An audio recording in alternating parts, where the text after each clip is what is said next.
G'day, Dancer Dave, Riverstone, king of Shit Hill. And have I got a story for you?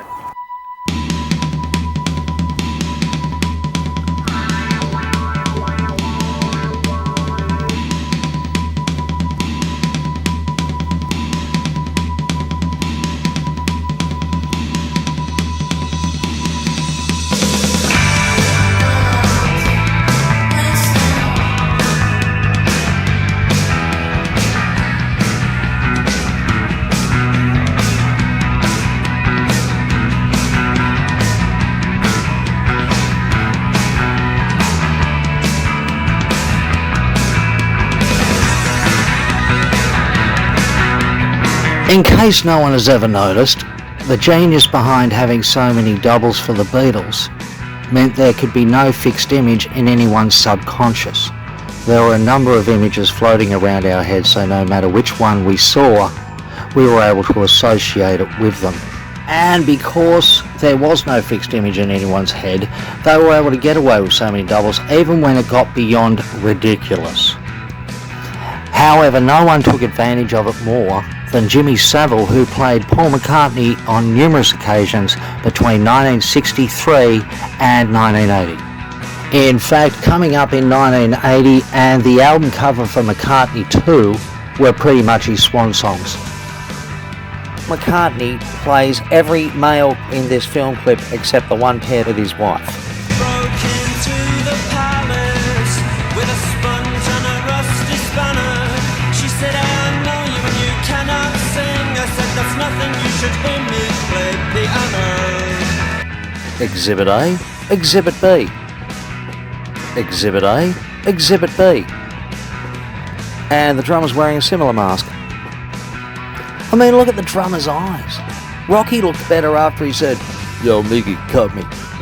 "No problem, kid. You're a tomato." Now, for anyone who's seen my previous two videos on Paul McCartney, that might sound a bit weird, because in the second one, I make this comment. I've also heard of Jimmy Savile on the drums. That I am not open-minded to. Because one, the topic of the video was Paul McCartney was replaced, and two, I didn't want it to become a discussion about Jimmy Savile. And three, I did not want to touch the topic while the Queen was still alive.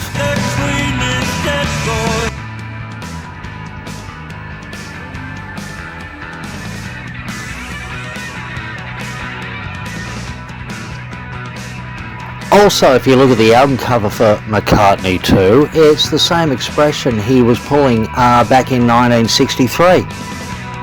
And he would pull this face when he was Paul McCartney because he never pulled that face when he was being Jimmy Savile.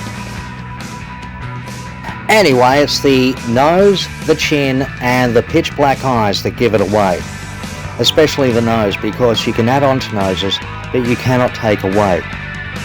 And if you notice the left nostril, he's tried to pick his nose while forgetting he's got a mask on. The one other giveaway is the cheeky grin he makes in the early promo shots for the Beatles. But hey, it was the 60s, and in Britain, the elite did what they liked. This is the story of a cover-up at the highest level of government. There are stories that don't get published. Dryburgh was addicted to risk-taking. It seemed that Tom Dryburgh had sexual satisfaction in toilets. He was turned on by danger of any sort. The more public place he could have the sex, the more thrilling it was to him. But while Dryburgh had been arrested several times, he relied on his status as an MP to avoid charges. And after 30 years as a top gossip columnist, he also had a powerful patron, Press Baron Lord Beaverbrook. Beaverbrook, I was told, had a safe stacked full of cases, charges, fines that had been paid or settled for Dryburgh.